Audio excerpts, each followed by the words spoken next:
difficulties going on with the stream, so I will update all the details afterwards. But I couldn't do my proper intro now that we had that. Okay, so we'll pretend that it's just gone on and flawlessly everything went to plan. So very to plan. So much to plan. All right, so okay, we pressed the button, went live. Good evening.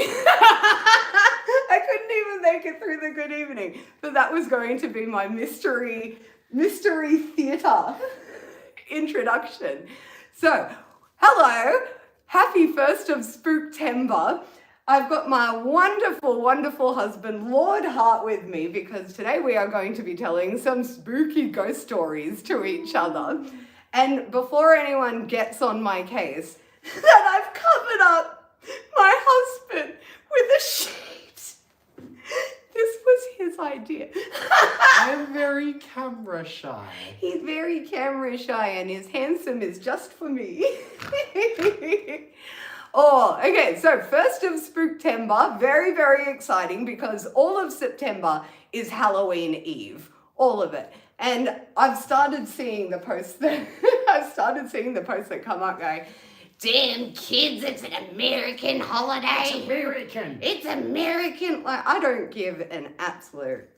But also you're wearing Levi's and driving a Ford, my dude. Go have some Maccas. It's all good. Like, Halloween is fun. It's fun. Why is it the one thing you're nitpicking on? Stop gatekeeping weird things. Yeah.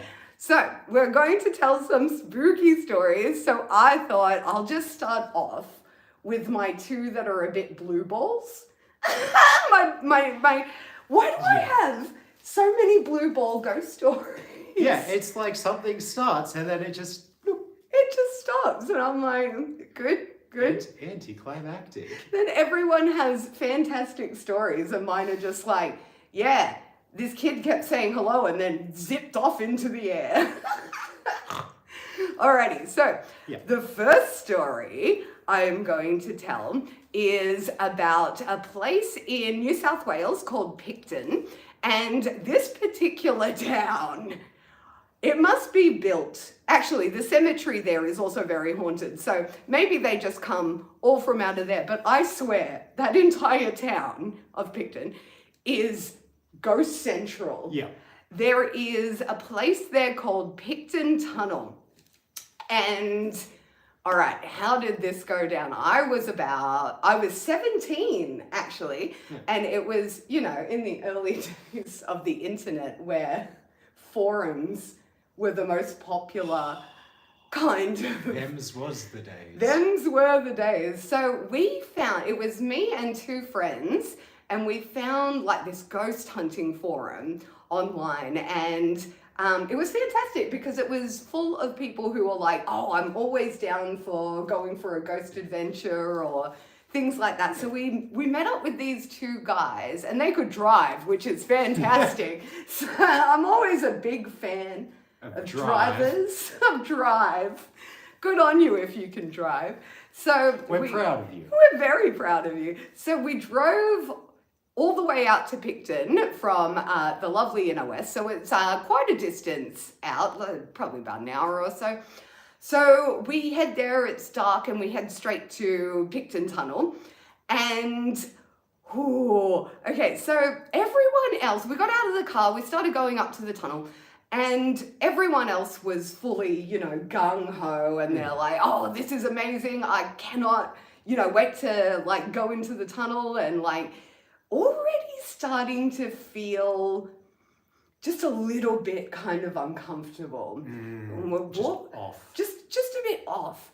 And my friends go into the tunnel. They go on ahead, pitch black, things like that. We didn't even have proper phones or anything at that point. One of our notes just fell. That may have been a ghost.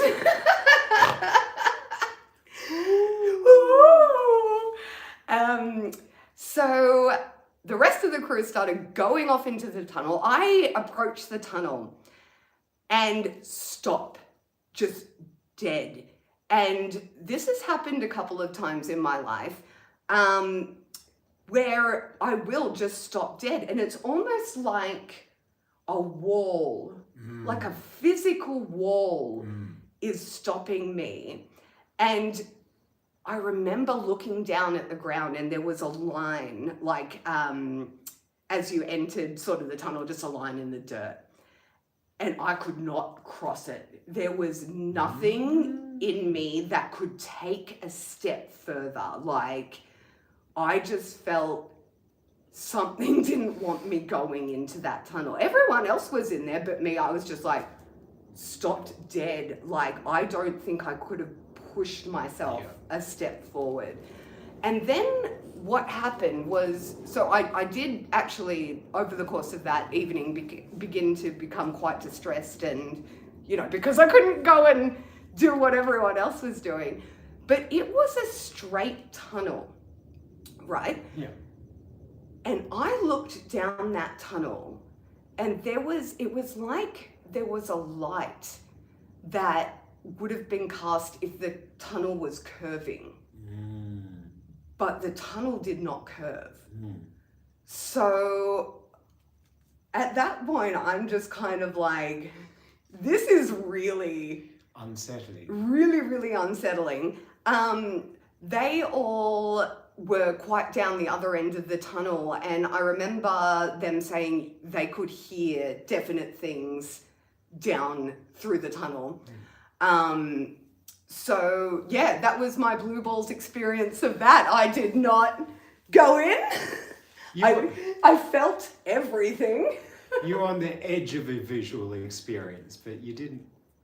It's like ghost edging. It's like you get the Cracker Jack box, but not the prize. Yeah, I didn't get the prize. However, that evening did continue because after the tunnel, we did go down to the cemetery. And that was sort of a bit more, you know, walking around and you could kind of see like things out of the corner of your eye, things like that. But the real horror of that evening was running into some Picton locals who were drunk and didn't like our type. And they actually, they came up to the car window and I can't remember if it was the driver or the passenger, the guys that we had met. Yeah. They were reaching into the car and trying to grab his backpack. Oh no! Out of the car. Oh no! So the driver's like trying to get the window up. I'm sitting in the back like freaking out, like not knowing what's going on, and they're sort of like leering into the window, all at us, and I just remember there was this, like, the commotion and stress of, like, we've got to get away from these dudes. They are the real horror, not anything in this cemetery. Drunken people are the true horrors. That's a life lesson for you. I know, I've been one of them. So that was my Blue Balls Picton tunnel story. However, I would love to go back there with you, Dal, and do it properly and go in and like, I'd feel much braver if you were there with me, I think. And then we could get like a bunch of equipment, even if it's not actually ghost hunting equipment. Just get like a half-broken radio or like a, what were those little furry things from the night? Furbies. Furbies? Get a broken Furby. Be like, yeah, this speaks to the spirits. Yeah, why are they in ghost hunting shows always using equipment that's like, oh, you need to touch this infrared sensor, and it's like, make the Furby go crazy. If the Furby doesn't bring out the spirits, you've got no hope. I think that's the ticket. We've been discussing a lot lately about how when ghost hunting, we don't think that people are actually asking the right questions or doing the right things. And because it's kind of selfish, isn't it? It's also like such a very disconnected thing, because you're like, oh, I'm gonna go hunt ghosts, but if you truly believe in ghosts, then that ghost is a person. Could you imagine being old Joe Wallace, who died of your heart exploding out your face, and then you're trying to like navigate the afterlife, and then a bunch of yobbos come out of nowhere and they're like, I'm gonna hunt you, mister. What's your name? What do you do? And you're just like, man, like, I just want to go. And they seem to get like really upset when the ghosts aren't interacting with them. It's like, look, man, I'm just trying to have a good night. I don't want to answer the same questions over and over. Especially like you don't know what the experience would be like for the ghost trying to answer the questions. If it takes all of the energy of your soul just to push a single button, you don't want to be answering a question that's like, what's your favorite type of bread? You know? Like, See, as a ghost though, I feel like I would want to answer more that kind of question. And we were also thinking, like, if you go to a ghost, like a popular kind of ghost hunting spot, and like a tourist kind of, place, what if they're not even speaking the same language? yeah. Yeah. That's like, so Yeah. you've got some lovely Frenchman and you're asking, French ghost I should say, and you're asking him, hey man, how'd you die? And he's like, I have no idea what you're saying. Even if they like do speak English, if it's a really old dialect of English, like if you teleported back to the 1800s, I'm pretty sure if you were talking to people, you'd sound real funny to them and they would sound real funny to you. Yeah, they're not going to be up with all the modern lingo, No. especially the newer ones of What's it. a Riz? This Oh. ghost slaps. Speaking of ghosts who slaps, let's hear an actual spooky Lord Hart story. I'm so excited. Oh, now you're hyping it up. Well, his stories. I do have to pick up the The sheet sheet. that With all the... that decided to go rogue, perhaps because of ghosts. Okay, so what we have is a wonderful list of story titles. So I'm gonna go through them, Yeah. and then you're gonna know which one's gonna be the best one to tell. So I'm gonna go through the titles, and Yeah. then you pick the one. Okay. Okay, so we've got Yeah. Playroom Window, Yep. Wooden Spoon Lady, Yep. Shadow Man in Doorways, Mm. Poltergeist Antics, Flying Books, Reaper at the Back Door, Circle of Song I Didn't Know, and Mysterious Circle. Mm. Ooh. You've also missed the Axeman. I did, I've got that at the end, borrowed Axeman. I might start off with the Axeman because it's not one of mine. Let's do it. So this is one of my favorite stories, and the thing with me and ghost stories is for every 100 ghost stories I hear, I only believe one. Yes. And even for my own ghost stories of like things that I've experienced in life, as you know, but maybe they do not know, my brain is a bit funky. So you look back at a lot of things and go, did it happen? Didn't it happen? And it's very different when there were other people there with you at the time. Yes. And especially when you've spent years being like, wow, that was really crazy. And then you haven't actually talked about it, but years down the track, someone who was there goes, I never told you this, but, and that's where the Axeman comes in.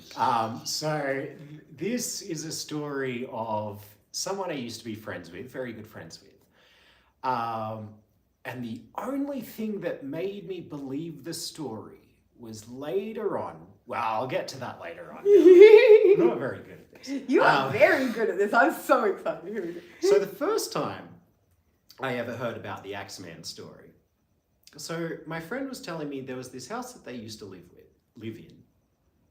And she was about 6 or 7, probably around kindergarten age. And at night, she absolutely hated going to the bathroom more than anything else in life. And it was because, and she said to me, it sounds so bizarre, but you had to see it to believe it. At night, when you walked into the main hallway leading to the bathroom, suddenly there would be a man in a suit of armor with an axe. And she was like, I hated it so much. And I knew that he wasn't physical, And so I would just have to close my eyes and just run straight through him. But as I was getting towards him, I could see that he starts to swing the axe. Oh. And I'm like, man, that's horrifying. Like, as a little kid, so even if that's not a ghost, right? If that's something that you're experiencing that is terrifying, if you need to go to the bathroom at night and you're not going to the bathroom, that's some health complications as well. But it wasn't until years later. So she's got 2 older sisters. And years down the track, she had never told anyone in the family because it sounds ridiculous. No one's going to believe that there's a man in a suit of armor with an axe trying to swing at you when you... Especially when you're like 6 or 7. You're like, yeah, sounds like a lie, but okay. Yeah, you're at the age that you tend to just make up a bunch of nonsense. And you know, it's really fantastical. And so it wasn't until years down the track when her and her family were talking about all the different houses they've lived in and the things they liked about them and the things they didn't like about them. And then her older sister goes, oh, that one house we used to live in. I really loved that house. But you're never going to believe this. At night, I swear to God, there was a man in a suit of armor with an axe standing in the hallway. And the thing that made me believe the story was hearing them both tell me the story and the look of pure fear in their eyes. And that's just not something that the average person can just replicate. You can't just act that. No. Yeah, and so that one, it's always been one of my favorite stories. And I'd love to reach out to them now and ask for like details, like ask them separately, see what details are different, what details are the same, all that. Oh, yeah, it's a... Oh, it's so scary as well because it's very specific, like a... It's so specific. Like a suit of armor ghost. It's so specific. Oh, and I didn't tell you this one. So there's...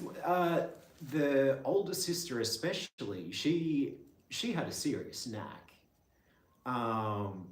Like she could just see things, she could hear things. She really got a good gut feeling for things. I thought you said serious snack. And I'm like, what kind of snack? Oh, I could go a snack. But there was another story. I've never told you this one. And it again is a really odd one. So she would have this thing where every now and then she would pick up an object and just be hit with an image. Like, or overwhelming sense of something. And one day, one of her friends who is aware of this thing goes, hey buddy, you just hold this rock. And he hands her this rock and all of a sudden it's just like, boom. And she's like, holy shit. Like, oh, I shouldn't swear.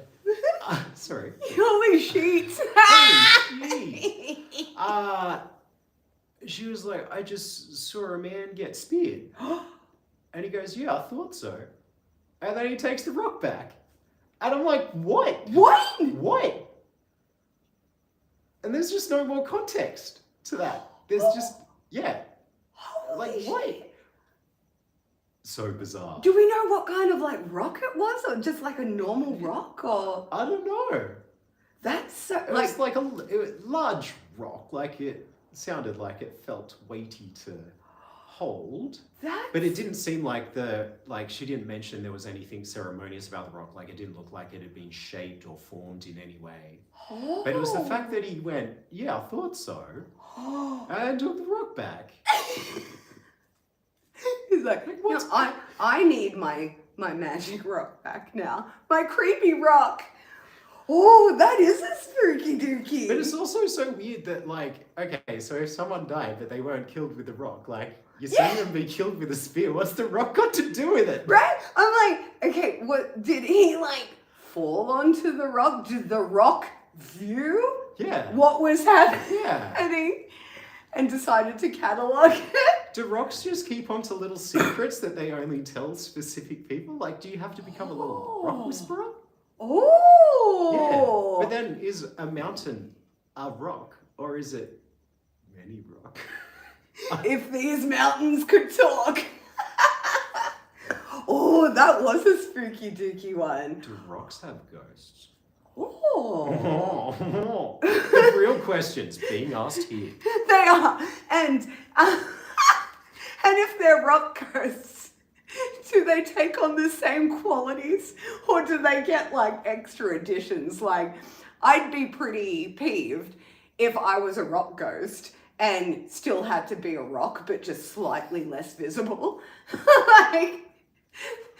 like no ability to fly, no ability to transport through other dimensions or anything like that. Just a slightly transparency turned down rock. Maybe they become crystals.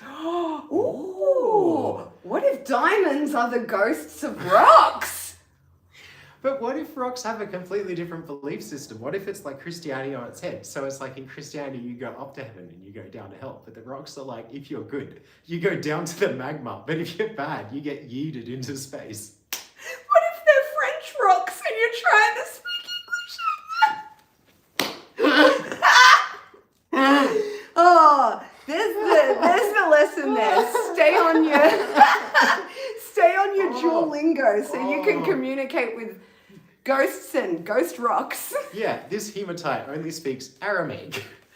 Oh my god, that's so good. Okay. Okay. All right, I'm going to tell another one of my blue ball stories. Yes. This one I didn't even get out of the car. Okay, so in Sydney, there is a wonderful little suburb called Glebe. I think technically this is just sort of on the periphery of Glebe, but there is like this big park in the middle of the suburb, and during the 1960s, there was actually a string of moiders there. Particularly bad moiders? Particularly bad moiders of the like young people variety. Ooh. So it was very like from memory and the news articles that I read, it was two separate, had been found. And obviously when it's something so heavy like that, there is going to be residual. The good news about that, if there's any kind of good news on, that kind of thing, the man did actually get caught and faced his justice, which is great. But that entire area is so heavy. And if you've looked into any sort of the history of the area, there are these, what are they, Dull? It's like, they're almost like the aqueducts that sort of go under a bridge, but it's this series of sort of old buildings that people use now for storage and like rehearsal space with a train line on top. But it sort of happened around there. And actually, there have been on the news people who rent those places and have do their band rehearsals there and stuff. They're like, there is something off about these rehearsal spaces. Yeah. So around that area, there is a place, there used to be a place, they've actually redone up the whole area now. And I did go down there. I'll get to that bit in a minute. But that whole area was just really, really heavy. So it was a place called Street with No Name. And the only way you can that you used to be able to get to it, you could, you have to sort of drive in a weird kind of way and then park over near. Maybe we did an illegal, actually. I think we might have been driving on the grass. I'm just, here I am coming up flaunting all of your law-breaking antics. Oh, and I don't even drive. There we go. So we might have done, my memory on that is a little hazy. So we went down Street with No Name, we parked, and I could not get out of the car. I could feel this heaviness coming from like the air, the atmosphere. Car window was up. I was once again sitting in the back. Everyone gets out and I'm frozen in my car seat going, I'm not getting out. There is no way I am getting out. Like, no one could give me any amount of money or anything that would make me get out of this car.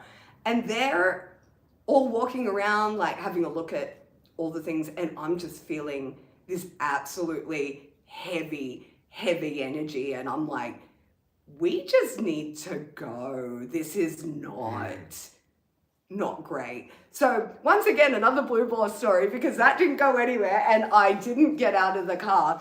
I think I'm a little bit of a chicken, Del. I think that's fair. After everything that I got to experience, I think not getting to experience anything is a blessing. Absolutely. Like, you kind of want nothing to go wrong. Yeah. I haven't experienced, like, besides the odd minor thing here and there, I haven't experienced anything major since I was 18, and it's been wonderful. Yes. Wonderful. Oh, that has been some time now. Maybe we're due for more spooky dookies.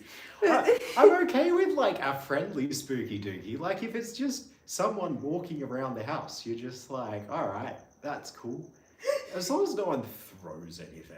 Yeah, it's the throwing, You know the me. grabbing, none of that. Funnily enough, I've never seen anything like that happen. Yeah, I've only heard once, and it was that story I told you the other day when my brother was living in England, and he met this guy who lived in this like house that was a level of haunted I could only ever imagine. England, I swear, England is different. It's different. It's got a high Yeah. per capita Ghost per square inch. It does. And this guy's house apparently was just beating him up. And he was like, yeah, but the rent's low and I love the house. I just hate all the other inhabitants. See, I kind of think of it like sharks. Like, you're entering their territory. Like, they were there before you. Yeah. You want to show some respect and politeness. I love your dad's way of managing. By the way, Lord Hart's father's house is very haunted. I never see them. I feel them every now and then. But his father's way of dealing with them is just my absolute favorite. He'll just walk into The center of the the house. center of the house. The middle room. The one that we, get put into sleep. Yeah, that's the spare room where we sleep. Yeah. And he'll just walk in and be like, all right, fuck off. Yeah, he just walks in there and goes, I'm the only one fixing this place. So if you're going to cause problems, we're going to have problems. Stop making a racket. And then it stops. I would love so much if, the ghosts were looking at your dad doing all the renovations and, they're doing the typical guy thing of standing around. Yeah, with their hands behind their back, just watching the labourers labour away. I would have shoveled that left. If I had non-ethereal arms, I would have bricked those bricks so much better than you could brick. It kind of is just like real life, because they will stand around going, the way I would have done it, and then not actually do anything about it. You call that a mantle? Oh, and also, I feel like they'd be devastated over design choices if you had... Yeah, because they'd all be from such different periods as well. I would be so upset if I became a ghost and, I've worked my whole life towards becoming a ghost. And then some modern family moves in and they... Some accountant. Some accountant moves in and they make everything modern with those bench tops that don't have chips in them and whatnot. And I'm just going to be sitting there as a ghost going, this is an abomination. All right, I want to hear another story. Set your thermostat to something mildly uncomfortable. Well, that's something you can set your thermostat to. All right. I want to hear another one of your stories. Where's my... But there's more to add to that middle room of the... Oh, the middle room. Yeah, Yes. Let's so I don't know if I told you this, but there was once a fire in that room. No. Yes. So he went I up thought in... the fire was out the back. No, he went up into the roof, and all above that room is scorched. In the roof. Yeah. I don't know. Oh. I don't know. Spooky. Ooh, spooky. Well, I feel like if that happened, it makes some sense. Now I'm thinking like someone got hurt in that fire and got ghosted. no, because I feel like if somebody actually got hurt in the fire, there'd be some like historical evidence of it. Like there'd be a newspaper article from somewhere. I think he's looked into the history. So I think it's more the house just got a little bit hurt, but it's okay now. And then instead of like cold spots, they would have hot spots. The room got warm. I'm sweaty. The room got slightly warmer. All right. All right. Oh. What one do you want to hear? I'm particularly taken with Wooden Spoon Wooden Spoon Lady. Lady. It's wholesome as well. Oh, I love a good wholesome ghost story. Yeah. So this one is in fact from a dream. And if you people ever want to hear more dream stories, I have more dream stories than ghost stories, and some of them are just as spooky. I would actually say probably your dream stories are spookier than ghost stories. Oh, yeah. Some of them, yeah. Some of them made me cry. But the Wooden Spoon Lady was a very lovely one. So every time when I was a little kid, I'm pretty sure it only ever happened when I stayed at my grandparents' house. Every now and then in my dreams, I would see this old lady, and it would always be the same old lady, and I have no idea who she is, because like I've seen family photos, and I haven't been like, oh, that's that lady. Yeah. So I don't know, but so I think from memory, she only appeared like 4, 5 times tops. And it would always happen where the dream starts getting really scary.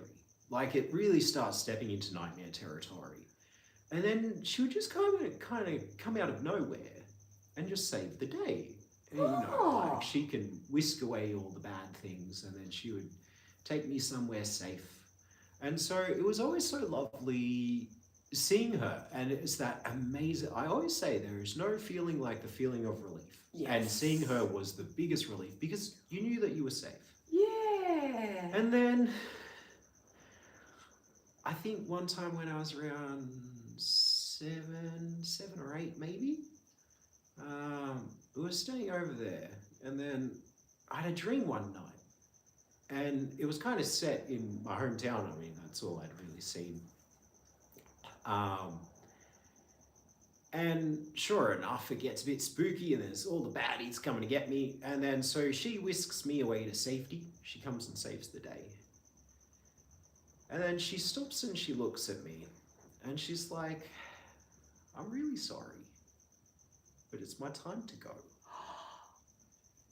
And I didn't understand. I just didn't understand. And standing behind her was like this giant rock face. And she was like, I'm going to be going away now. And as she's saying it, part of the rocks start cracking open, and this like black water just starts kind of coming out. Oh. And I was like, how am I going to be okay if you go? Yeah. And she pulls out a wooden spoon and she hands it to me. And she goes, anytime you need to be safe, this will keep you safe. I'm getting real confused because like a sword, a gun, a big dog, something. I was like, and I will never forget this. I said to her, if I'm fine with the wooden spoon, I don't need the wooden spoon. Like, if I'm capable of holding my own with just such a non-thing, yeah, I don't need the non-thing. And she just looked at me and said, exactly. And then she just turned around and stepped into the black water, walked into the tunnel, and the tunnel face just closed over. And I just woke up crying. Oh my God. Never saw her again. So I have a question about the wooden spoon. Yeah. Was it your typical one, like the one? Yeah, it was. There was nothing like outrageous. Like it was like if you go to Kmart, and you get a wooden spoon. That's the wooden spoon. Yeah, because I was like, all right, is it one of them generic wooden spoons, Yeah, or are you like- going like the fancy grade with that good It like? didn't have no ribbons. It didn't have no etching or wood carving. Oh. No, yeah, and I think that was the point of it. Was it's if you believe that you're going to be safe, you're going to be safe. The power is in you all along. Yeah, but somehow I missed that lesson because I then proceeded to have 30-something years worth of nightmares. Aww. So yeah. That's a wholesome but sad one because she's gone. It is very sad, but there was something. I think the most comforting thing about it is the feeling that somebody cares about your safety. Yeah. Yeah. And look, a wooden spoon can do some damage. It can. I'm sure all of us 90s kids know. The old spank with the wooden spoon. Ouch. I know. Oh, that was such a nice one, darling. Yeah. Oh, wooden spoon lady. So I've always felt that wooden spoons are just a little bit magical because of that. That's going to make me look at them in a whole new way now. Yeah. In a really special way. So now, yeah, wooden spoons are now special. Wooden spoon lady. All right, I want to hear one more, I think, and then we'll call it a night, my sweet. All right. Okay. Oh, it's time. Oh, do you want the... Are you ready? Are you comfortable? Or do I'll not? tell it. All I'll right. tell it. I got a feeling it's one that Ooh. I'm going to tell many times over the years. Yes. Because- This is the one. So this is the ghost story. So of all the things that I've seen in my life, of all the spooky ghosts, the only one I'm dead set completely certain of, actually no, that's not true, but the one that I'm most certain of is this one. And it set the stage for everything else afterwards because it was such a slap in the soul that it's almost kind of like if you get attacked by a dog when you're a little kid, you're going to be looking out for dogs for the rest of your life. Oh, you know, that sort of absolutely. thing. I feel like I should put my ghost sheet on for this one because Oh, you can if you want. Extra. we're going to be extra Extra ghosty. spoopy. Oh, before you do that, could you pass me my lemon juice? I can. All right, and I'm I'm gonna going try to this. enjoy. Here we go. Alright, Here I we can see go. it just enough. Here we go. Oh. Oh, he's a talented ghoul. Mm. I should have gotten you that crazy straw that I was pointing Oh. out yesterday. Oh, that would have been good. Oh, actually, Yes. what would have been funny though is if I had gotten you the crazy straw and given you. Oh, see, like a he's little got the good sheet, so we've got two sheets because I use them to haunt the house in and perform it. And I've given him the good sheet. I've gotten the bad sheet. However, if I had gotten the crazy straw, we could have poked it through the eye hole, and you could have jumped out of that. Oh, I can't drink through my eyes. Not with that attitude. Also, there's a very good story about Lady Hart haunting people on a boat, which if you guys ever want to hear that story, I claim dibs on telling that story. I want you to tell that yeah. story. All right, yeah, we'll save that one. Yeah, so if you guys want to hear about the time that Lady Hart was haunting a whole bunch of a cruise ship passengers at 3 and 4 o'clock in the morning for, what was it, 3 days? 3 days. 3 days. We also watched the Hey Arnold movie 3 times. Oh, That it was fantastic. 10 out of 10 film on our reviewing of films that this isn't a reviewing of. We won't spoil the ending, but it's got a really good ending. Okay, I'm enjoying Okay. both of us being ghosts so much. I can't see you anymore. Before I could like make out your outlines. Oh. Whereas now I can see like the ripple. Oh, I can see the whole. There's your eyes. That's because I became a ghost and now you can't see no, me. you're ethereal. Okay, here we go. I'm so excited. Could you imagine robbing a bank dressed as a ghost? And you're like, man, how did they see me? Yes, I can. That's a video I do.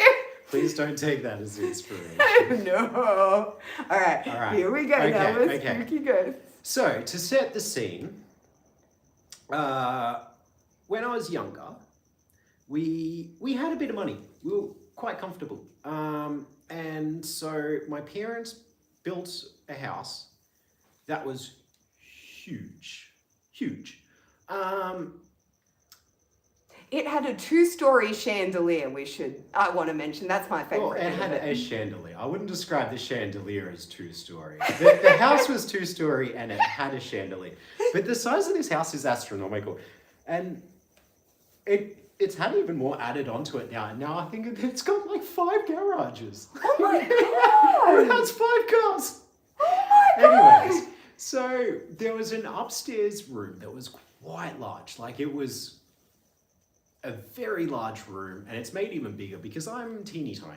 You know, Oh, absolutely. I think I must have been. We already had our first computer, but I don't know. Maybe I was 6.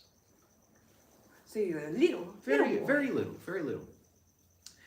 And up until this point, I'd been so enthusiastic about ghosts. There was a game I played called, I think it was called Johnny Dash. That was the name of the character. And he goes around like hunting zombies with a little slingshot to save his pet cat or something. Oh. But I was like, yeah, I want to be Johnny Dash. So at night, I'd like go scurrying around with like a tape measure and a torchlight. And I'd go ghost hunting. And What a cute little boy, was- by the way. It was so much fun. And the next day I'd tell people like all the spooky things I saw. And so it very much ends up the boy that cried wolf. Because, you know, you've seen all these spooky ghosts. And then you see something that makes you never think the same way ever again. Some people just aren't going to believe you because they're like, oh, he's just being over imaginative again. Oh, Yeah. So yeah. ghosts are fun. And then one night, I'm playing on the computer. So, say I'm facing forwards. So the computer is here. And the window is to my left. And I can't remember what I was playing. There wasn't much on the computer at the time. I think it was like solitaire or something. Oh, yeah. Maybe pinball. Good old pinball. Yeah, so it was like, we only had like 4 games on the computer at this. Oh, more ghosts. Spooky. Woo! So I'm playing some on the computer and it's the middle of the night. Not the middle of the night. It's maybe like 7 or 8 o'clock at night. So it's dark outside. The whole window is just reflecting everything inside. And so I'm just playing the computer and then I see something out of the corner of my eye. And so I turn to look at it. And,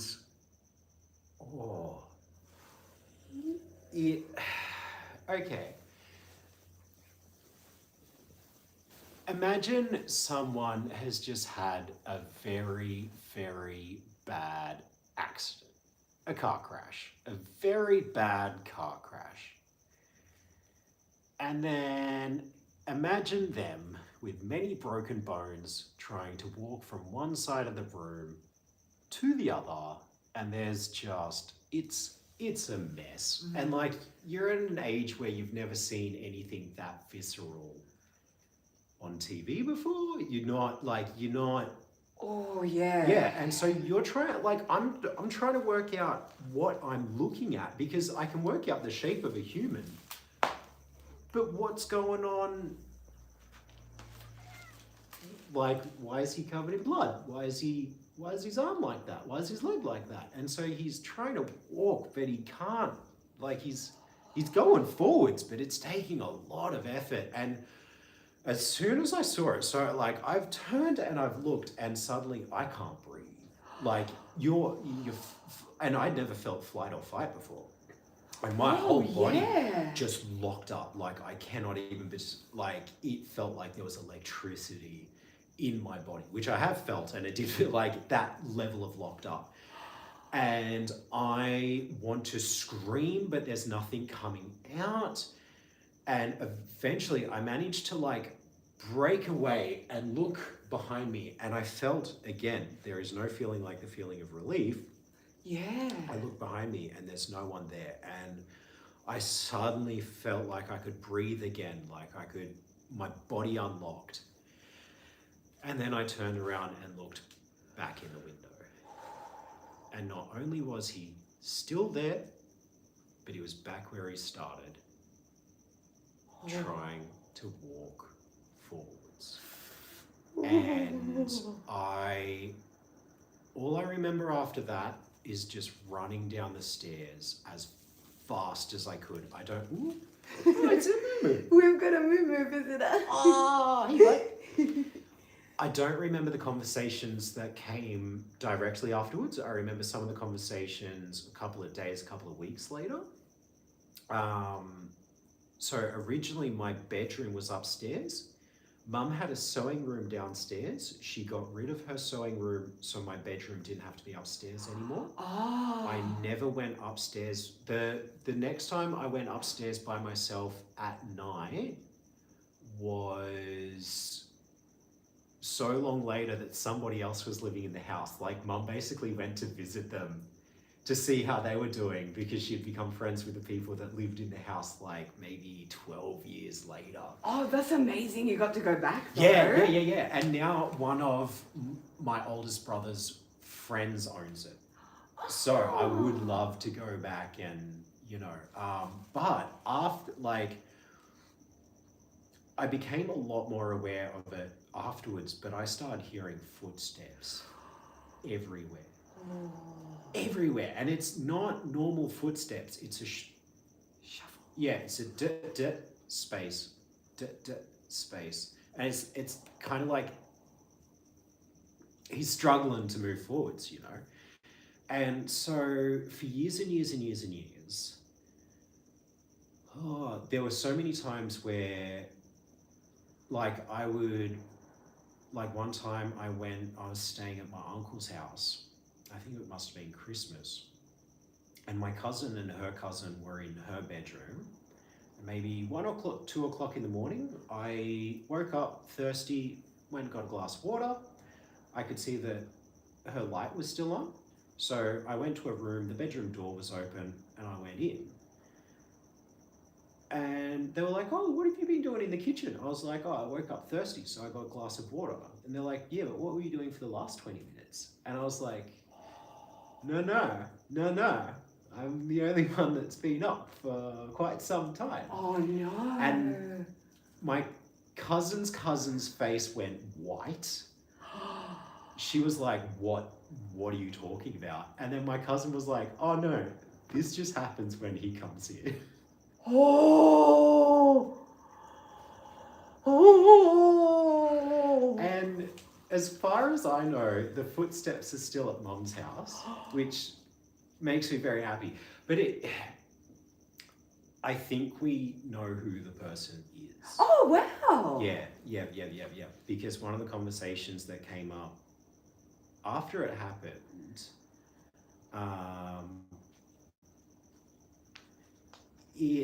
I remember talking to Mum and Dad about it. And it wasn't "Oh, don't worry, ghosts aren't real, you didn't see anything." They were like, "Don't worry, he's good," sort of. And there was a boy that died in a car crash very near our house, and I'm pretty sure Mum and Dad knew his parents. Oh. Yeah, so there's that connect. So I've always meant to go just find his grave, leave some flowers on his grave. I'm assuming it is him. Yeah. And it's so funny because the point of telling a good ghost story, the best ghost stories dehumanize the ghost. Yes. And it's so unfortunate because they are human. They are human, and quite often and so I was always very thankful for Mum's sort of attitude to ghosts of, they don't take up space. Just let them be, She's so sweet. So sweet. And so considerate, even. Yeah. She's just like the my mother-in-law, Lord Hart's mother, is the loveliest lady and so considerate, even considerate Of ghosts. of ghosts, which is just lovely. Oh my gosh. It's so sweet. Oh. Yeah, and it like once I got used to him, Yeah. it became comfort, and it for the longest time, as you know, I lived in many haunted situations. Oh yes. But those footsteps were a comfort because you feel protected by the same realm that you can't see, Yeah. and it was always there. Oh. Yeah, and so it does make me sad that I don't hear the footsteps anymore. And like, I really do hope that whoever that is, if it is, that he's moved on, that he's found his peace, that he found his, because that, the thought of living an existence of being in that condition is just, like, it just makes me want to cry. Absolutely. And it's that, like some ghosts you hear, all they're destined to live up to is to repeat that same thing over and over. And the thought of that alone is like, obviously it's outside of our realm and we don't know the logistics of it or anything, whether it's an echo of something that just happened or do they have to continue going through that. I guess we'll never know. That's the joy of ghost stories. But now that I know that your mum and dad might have known him, I want to come along to and find it too, because that's a really big one that shaped your whole life. It's probably, I would say it's in easily the top 3 or 5 most defining moments of my life, because it shaped me to my absolute. And the one thing I really want everyone to understand with when you actually see, a dead person, like a ghost, like an act, like when there is something that confirms to you in that moment that there is a ghost, it radically shatters every perspective you've ever had on life. Because suddenly ghost hunting wasn't just some fun little thing anymore. But not just that. We can all talk about our religious beliefs of what we believe happens afterwards, or what happened before, or what happens to our soul. But at the end of the day, you're playing make-believe. Yeah. That's a story you tell yourself, and there has not been anything in your life that confirms that. When you have a moment that confirms something to you, suddenly you now are living a life knowing that if things go wrong, you can get stuck. And that is terrifying. That is utterly terrifying. Knowing that when you die, it's not just that's it. Yeah. There's more. What if I mess this up now? Am I messing it up for me later?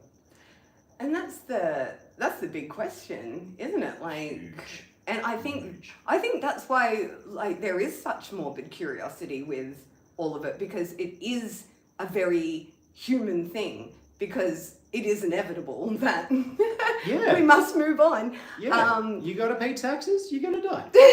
Absolutely. But and we're always going to have that fascination with what's coming afterwards, because we don't know. We'll never know. We have 1,000 accounts of people telling us, like, and you hear from end of life workers, like nurses and things like that, whether they've had experiences that have really kind of thing like that. But I think it brings people together, because it humanizes us all and puts us down to, we're all going to end up in the same spot at some point or another. But it's also that there is a little bit of fun curiosity in it as well. Yeah, when it doesn't get to the really spooky dooky kind of parts. Like, there is a lot of real life horror, but when it's a little bit of light ghost horror, that's a lot more fun. I always, this is why I love mischievous ghosts, because they're just up for the pranking. Oh! And then you end up with all these hilarious tales. No one's actually got injured. Yeah, Oh, you know I am I absolutely. misplaced your keys. I am absolutely being a poltergeist. Like, if afterwards, like, you get a choice, I assume, Yeah. and they're like, all right, what job do you want? I'm like, oh, put me down for poltergeist because I'm about to move everything around. It's genius as well because, like, you can prank the living. And they'll start thinking, oh, it must have been my roommate's been moving things around. It's like, hey, no, it was me, Casper. Well, I also, I won't go too much into this story, but also if you guys want to hear any more ghost stories, I only told, like 2 out of 16. So We have many more. Many. Oh. So this one ties into the poltergeist antics. Oh, good. Hang on, I'm going to put my sheet back on. Oh, yeah. So I can be poltergeist. Poltergeisty. Yeah. So, as you know, I'd ended up in some situations in my teenage years, had some, I don't know how to politely put it. As we all tend to when we're teenagers. Yeah. You know, you end up with some frenemies. But at the time, we absolutely had a poltergeist in the house, of which we have many stories from. But there was one time where there was a family that didn't particularly like me too much. And I find that difficult to believe. They'd been giving me a bit of a rough time, to say the least. And by this point, I got quite used to the poltergeist in the house and all the hilarious antics. My good friend Shelby was also having similar things. Pretty sure it was the same poltergeist. Just causing antics. She did live down the road from him. Just down the road. I do like to think this poltergeist is like, I'm pretty sure it's the same one. Yeah. He's like, oh, check the time. Oh, 9 o'clock, gotta get down the road. Because it was like, it started after I'd gone to an 18th birthday, and it started about a week afterwards that all the stuff started happening at our house, and I was like, oh, this is terrible. So then I started spending more time at Shelby's house to get away from it. And then it started at Shelby's house. Like, oh, you're not getting away that easily. But we felt like we got to a point where we were on like good terms with it. Like, there would always be nonsense happening. Like, you would hear voices in the middle of the night. Like, things would just go, like, doors would suddenly, like, all your cupboards would just suddenly be open. But then when this particular family was giving me all sorts of grief, I was like, all right, poltergeist, like, let's be a bit, like, let's play some tricks on some people. Let's team up. So I just kind of like meditated on that and asked for it. And 2 weeks later, I get a text message from someone living in that house. And I'm like, you're not going to believe this, man. Oh, no. Doors are slamming, drawers are opening, like lights are turning on and off. Yeah. Oh my God. But according to so God bless her cotton socks. God bless you, Shelby. She went and saw someone to try to help that poltergeist move on, and apparently that's all sweet and sorted. And yeah, she's gone on to whatever's past the ether. That's so cool. Yeah. And also I like that you teamed up with some antics. It ties in really well now, because I'm like, oh, you have experience working with ghosts. I would like to be a ghost. It's just so funny that I had so many experiences, and then as soon as I left my hometown, they all just stopped. I feel like that particular town as well is just quite heavy. Yep, super. Dark. As I was saying to you the other week, I think it was, I was like, look, I wouldn't be surprised if it was one of those, a town built on a burial ground kind of affairs. Yeah, apparently there's a couple of sacred sites around, but I don't know anything more than that. Like I know that there was like a spot that corroborees would be held near the train station. Oh, yeah. But yeah, like I've just always been of the mind that the threshold is just thinner. There. Yes, Yeah. Absolutely. Yeah. And I think that segues me nicely into an outro, babe. Oh, what's your outro gonna be? Well, wait, what did you just say? Oh no, I've missed Something about a train station? Segue. No, it was after that. I can't remember. That's all right. Because I think it's pronounced Segu, Bob. Segui. Segui. That leads us to our Segui. This leads us to our Segui of wrapping up tonight's live stream. However, I do have to tell what we've got coming up because September and October, as you may know, I love Halloween. I get particularly obnoxious in the lead up to it. So all of September and October, Spooktember, it works as well. My channel goes 100% spooky. We do lots of fun things like telling ghost stories. We're very excited that we're going to be building some spooky Lego really soon. Oh, yes. So that's going to be Very great. excited. I've actually never built a Lego, so I am so excited to build a Lego with my very handsome ghost husband over here. And what else have we got coming up? We've got more Lady Hart After Dark is coming up. We have, I even wrote it down, look at me go. Ooh.